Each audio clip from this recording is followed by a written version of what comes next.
તો ખેડૂત મિત્રો, આજે તારીખ થઈ ગઈ 1 ઓગસ્ટ અને મોટા ભાગના જે વરસાદ હતા ગુજરાતમાં એમાં વિરામ આવી ગયો છે અને સિસ્ટમ જે રાજસ્થાન ઉત્તર જે ભાગો હતા અને તેમજ બીજા જે ઉત્તર પ્રદેશ છે ત્યાં અસરકારક છે અને યુટર્ન લઈએ તો ગુજરાતના જે પશ્ચિમ ભાગો હોય ત્યાં રેડા ઝાપટાની એ આશા છે. હવે આજે ઉત્તર ગુજરાતમાં રેડા ઝાપટા આવી શકે, બાકી મધ્ય, દક્ષિણ અને સૌરાષ્ટ્ર અને કચ્છ આમાં વાદળછાયું વાતાવરણ રહેવાની શક્યતા છે અને વાદળું ઊંચા બહુ છે એના લેવલ, તો વરસવાની કોઈ શક્યતા છે નહીં.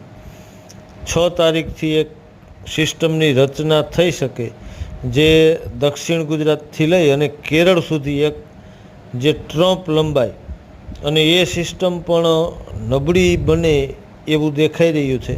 પણ જો અરબી સમુદ્રમાંથી ભેજ મળે અને ભેજવાળા પવનો આગળ આવે અને સારી સિસ્ટમનું એક સર્જન થાય તો વરસાદની શક્યતા ઊભી થાય.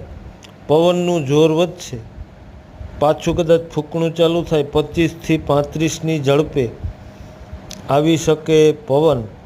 અને દરિયામાં જો કરંટ જોવા મળે તો હવે અરબી સમુદ્ર ઉપર વધારે આપણો આધાર છે. શ્રાવણીય વરસાદ આવે તો ખેડૂત મિત્રોને પાણી પાવામાંથી મુક્તિ મળે, કારણ કે પાણી નથી ખેડૂતોનું શું